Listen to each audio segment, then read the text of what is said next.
Christ can be the catalyst for God doing what he wants to do in the city of Detroit. And one way is this. I'm not waiting for other people to give me the lead. Because you know what? The other church people, and you're part of this, aren't doing too much. People say stuff like, well, Harvey, what do we do with our student ministry? What do we do with our students? What are some activities that we can do? How about going to where other young people are that are going to hell and hanging out with them? How about that? How about, no, stop. How about stop having all these meetings with other Christians down the street, having increased Christian meetings, and how about you all going where darkness is? Did you know that the whole point of light is that light goes where darkness is? Light can't keep hanging with light. Light's got to go where darkness is, and when darkness meets light, darkness cannot stay. It does not need to have a discussion. Once light shows up, darkness has to leave. So if you want to have something to do in 2014, find out the darkest place in your city and go there. Well, Harvey, what's the strategy for that? Go there? Okay, Harvey, I understand. That's cute, but really, what does one do when one has never gone there and then decides to go there? And how do we take a group of people with us there where we don't even know where there is? And then what is the means that we will get there? Will we go there by bus or by foot? Or, really? You mean to tell me you don't know how to go to a club and go in the club and bring light to a club? Now, do you know that Jesus wants some of you all to take your youth ministry into clubs? Secular clubs? But for some of y'all, you don't even know where they are because you've come out from the world and you are now separate. You're so separate that no one even knows that you exist.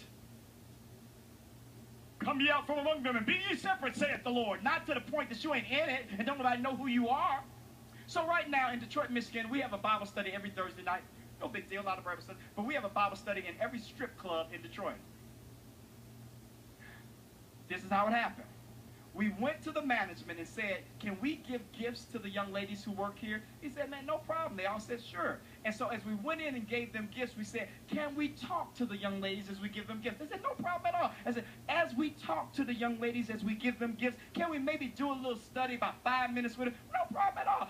While we're talking to them for 5 minutes, can we also maybe talk to some of the other people that might want to talk to us while we're talking to them? No problem at all. So right now, because of the management saying yes, the Church of Jesus Christ is inside of every single strip club every Thursday night in Detroit. Now, hold on. So you mean to tell me you can't figure out where to go? Or is it that you are afraid to go? Is it that you have not been reminded? The blind see, the deaf hear, the lame walk. And the same Christ that did it back then is still doing it today. And if you believe that he has that kind of power inside of your youth group and inside of your church, then why not take that power outside of the building and allow the kingdom of God to move onward? Not inward, but onward. You all, we continue to build inward, and we never go onward.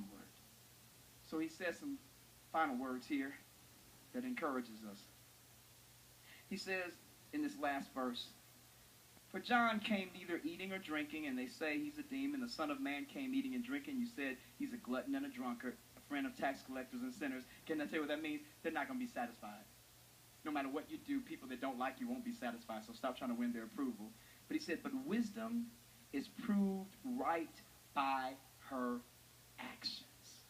He ends with these words. He says, wisdom is not proved right by more discussion. Wisdom is not proved right by more contemplation and more thinking and more strategizing, although all of that is good. Wisdom is actually proved by what we do. And so you all, I just want to encourage you, stop analyzing and thinking so much and start moving onward. The men of our church came to me one time and said,